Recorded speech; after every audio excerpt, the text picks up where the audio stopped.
Hello, you're listening to Lockdown Lessons with me, Tasnim. And me, Esther. We're Wellbeing Practitioners from IAP Services in the South West London and St George's Mental Health NHS Trust. For the past 175 years, our trust has been providing inpatient and community mental health services to its local residents. For all of us, 2020 has been a year like no other. Life has been full of uncertainty, and it's not always been easy to cope. In this podcast series, we'll be talking all about how to take care of our well-being during the current pandemic and beyond. Welcome to Lockdown Lessons.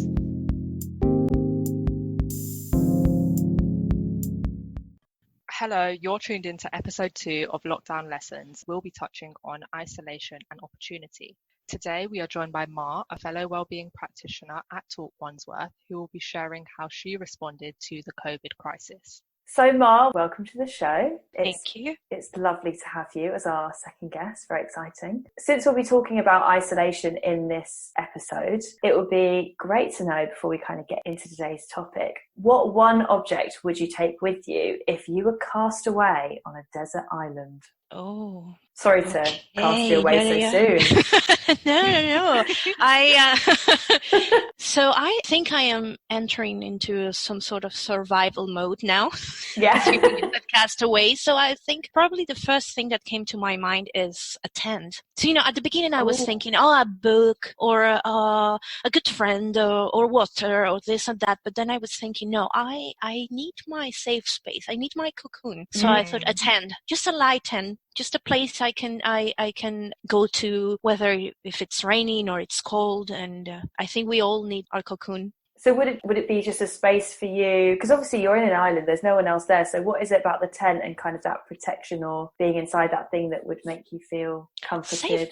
Safety from the elements, and that feeling of every time I get inside a tent, I feel that I am going back to, I don't know, my mother's womb. There is something, you kind of feel like a child when you, no matter how old you are, you kind of feel like a child when you are inside a tent. I don't know, I just find it very safe and comforting. There's something familiar and nostalgic about things that make you feel safe, even as an adult or however old you are, what we go back to. Thank you. Mm-hmm. You can have your 10. You can have 10. I think we've got the budget for that. Tasnim? I mean, I might try to steal Ma's tent, but you're welcome to come. One thing we can share. I think it would be a journal for me, because obviously we wouldn't have people to talk to, communicate with. So I think writing would be my outlet, and hopefully that would keep me going. During lockdown, will you kind of find yourself writing then, or? Yeah, at times. I'm not going to lie, it hasn't been so consistent, but I do find like it's a great way to express yourself and let out your thoughts and feelings. So yeah, I think that would be a good way for me to cope on that island. I hope. Yeah. And what about you, Esther? Oh, it's tricky. The idea of being cast away in the isolation, it makes me feel anxious just thinking about it.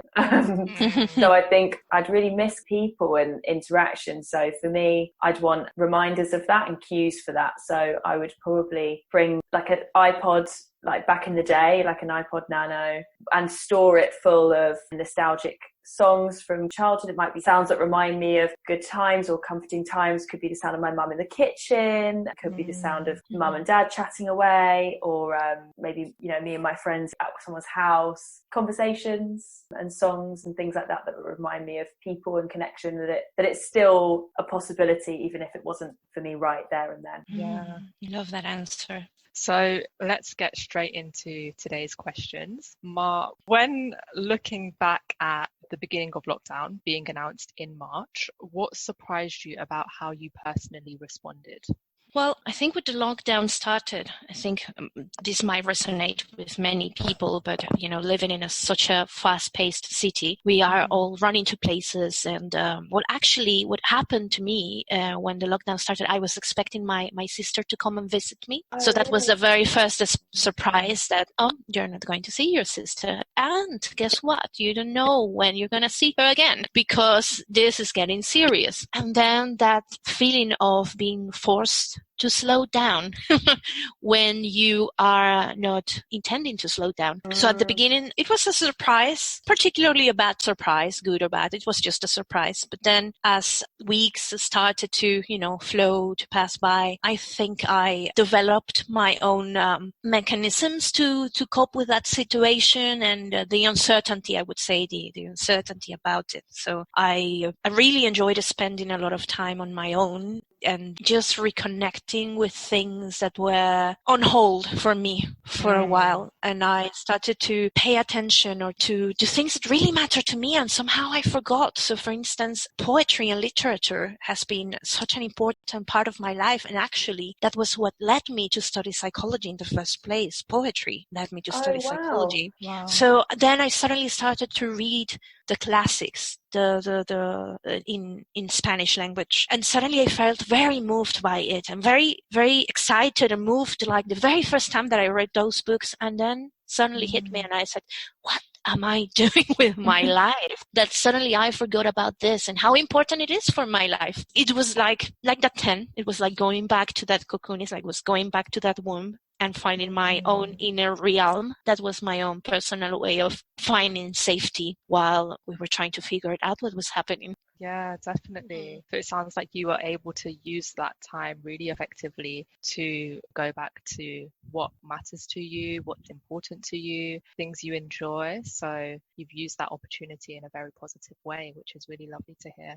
Well, yeah, in the positive way, but then you always have that thing of, feeling a bit angry with yourself because, the shoots and must. I should be running for half an hour every single day like I promised myself. And, the first weeks you are like running and everything's going well. Then you start to slow down and you feel like, then you see all these things on social media that, you have to do this thing so that, and then I notice like, you know what? I will stop putting a lot of pressure on myself, and sometimes less is more, and sitting still, that feeling of stillness is sometimes more than enough. So it's been a process. I guess for all of us it's been a process. I look back to when they said you could have unlimited exercise, and I was like, I'm not even doing like not even the minimum. Not even the minimum, yeah. So there was definitely pressure. But what do you think led you to re-engage with that kind of poetry and literature stuff? Was it merely the fact that you had more time, or was it something else?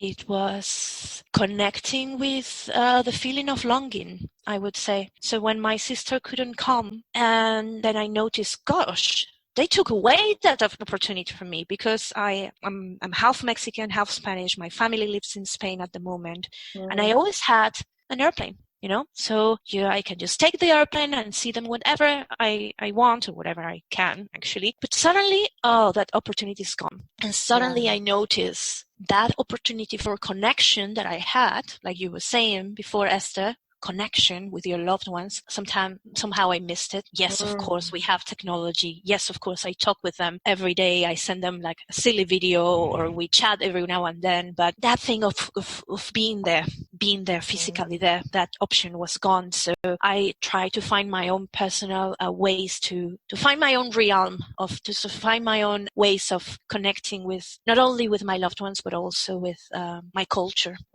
How did you do that? Because firstly, your family's in Spain. Spain was, hit hard pretty early on in the crisis. Yeah. So that must have been a huge concern.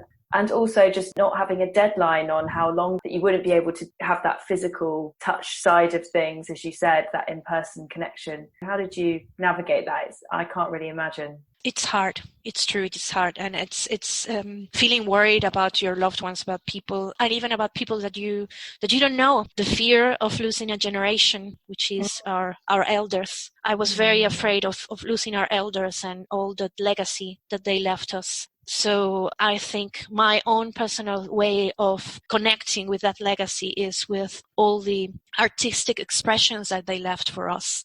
I found myself, for some reason, reading a lot about literature from the 30s, the 1930s.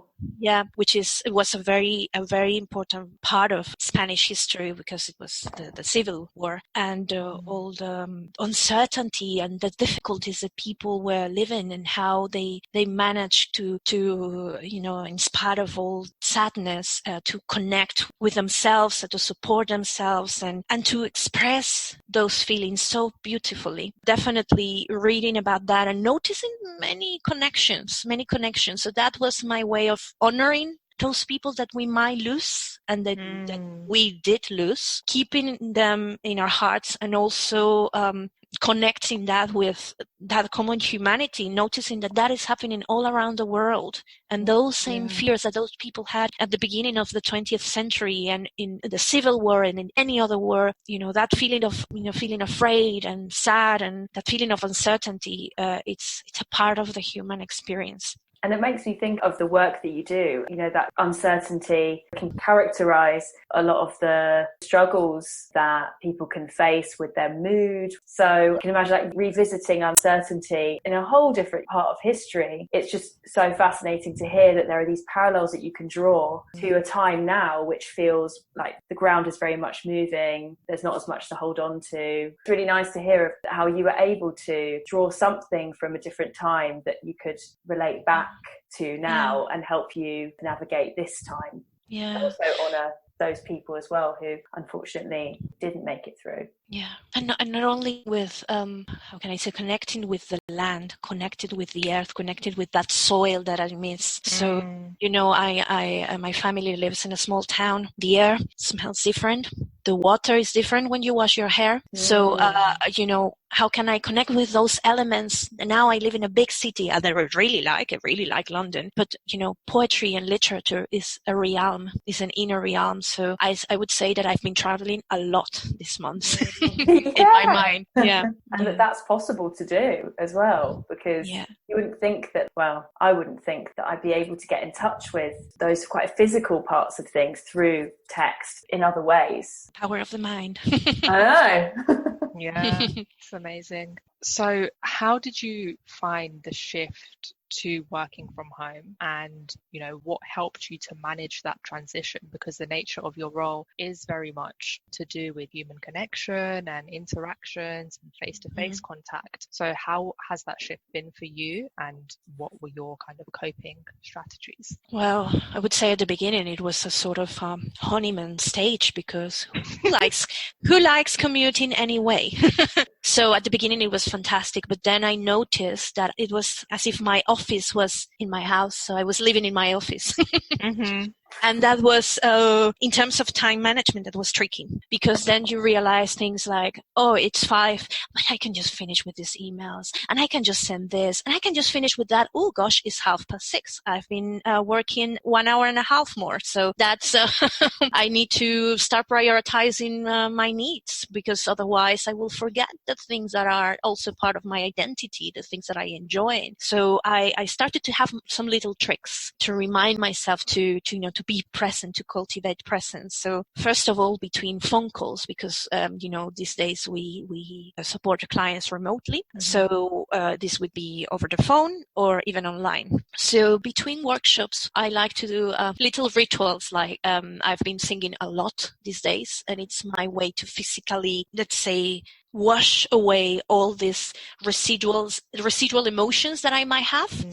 Those, we are on the phone listening to very difficult stories all day long, and we need to be very careful, because we're sitting with that for 8 hours. We must wash it away. We must try to address it in a healthy way. So for me, singing and dancing and being silly in general and being childish in general, it's my own way of coping as well. And also something that sounds a little bit strange, but I don't want to work in my room. I work in my living room, and I use my dining table to work. So when I am having breakfast, I have my tablecloth on the table. As soon as I finish with my breakfast, I remove my tablecloth, and that is not my dining table anymore. It's my desk. So these are little rituals that I do just to remind myself to set boundaries for myself as well. Sometimes the boundaries can be a little bit blurred, so that's what works for me. I wish I'd have thought of that back in the beginning of lockdown, because it's such a small thing, but that's a really, really good way of like marking the difference between your day and the purpose of different activity. And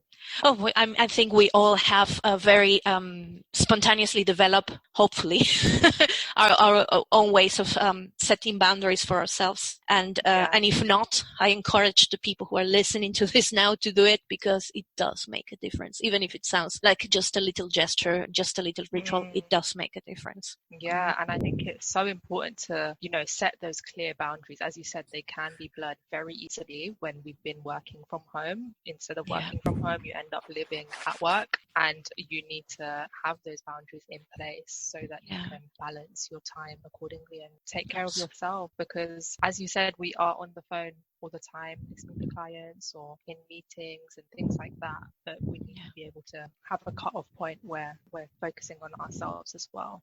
Absolutely. Was there a particular song that would get you out of yourself, or that would particularly get you going? Well, I am very monothematic today with the 1930s, but well, I'm listening a lot to because I've been feeling homesick. I've been listening to a lot of Mexican and Spanish music, and in general music in Spanish. I like all sorts of music, mostly all sorts of music, but I've been listening to the classic songwriters, the poets of their generation. Like people like Leonard Cohen, for instance, or there is this, a Catalan singer that I really like his lyrics. His name is Joan Manuel Serrat. So I would say that his lyrics really encompass all this collective memory that I was referring to before. So all these things, singing about that, and sometimes singing very stupid things, don't get me wrong. It's not about being always so profound and heavy. No. If I have to sing, I don't know, a childish song, I will do that as well. Yeah. But definitely any opportunity to be playful in general. Yeah, and to allow for that, I guess, because the world was feeling quite heavy. I also found the occasional dance around the kitchen just really, really good. I remember one day I had like a colander, Yes, is that what they're called? Yes. I was like, what did you do with that?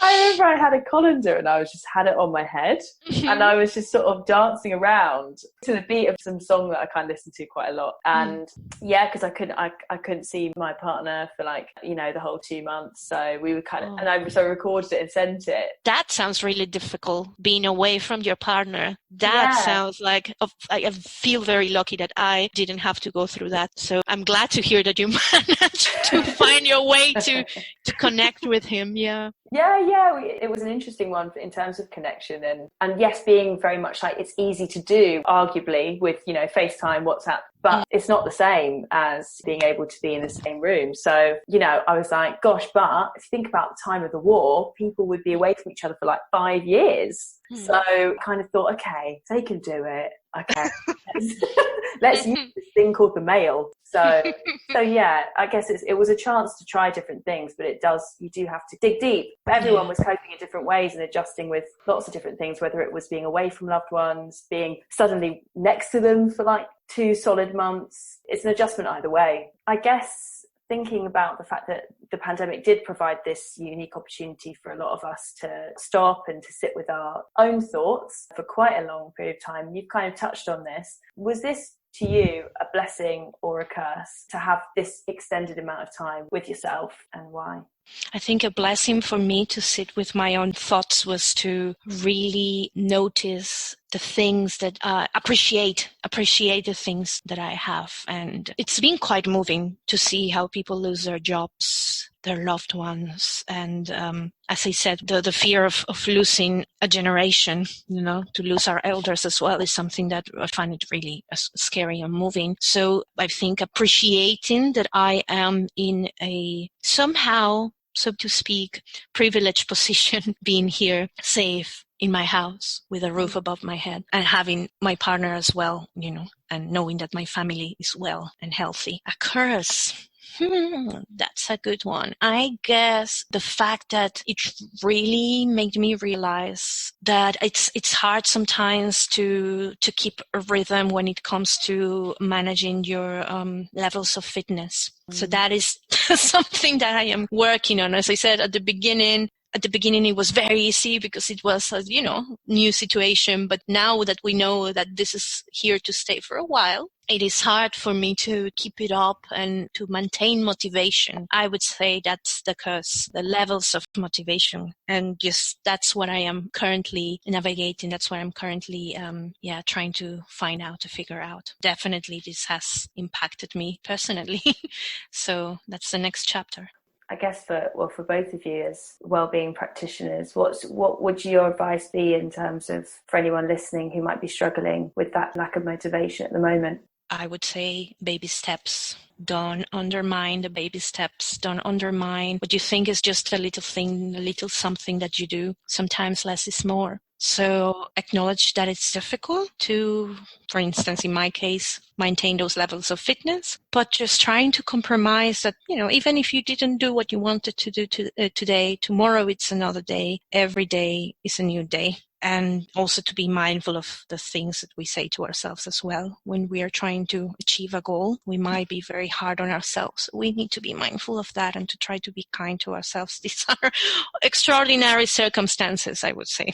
Yeah. And I think also reminding yourself that well-being and your journey to well-being, it's not a straight line. It's not supposed to be a straight line. There are ups and downs, and this is natural. This is something that we all go through. And as well-being practitioners who teach these self-management skills, we ourselves, we have our ups and downs as well. Yeah. But it's just about, as Ma said, using every new day as a new opportunity to bounce back from that and take baby steps to work towards your end goal. It's obviously manageable, but it takes time. Definitely be patient with yourself. It takes time and effort. Hopefully we will all get there and achieve our personal goals. Thank you so much for sharing your experience with us, Ma. This brings us to the end of our second episode, and thank you all for tuning in. We hope you enjoyed it. Thank you for inviting me, and have a lovely day. Yeah, thank you so much, Ma. Due to the current climate, we are holding one-to-one telephone workshops and online group sessions.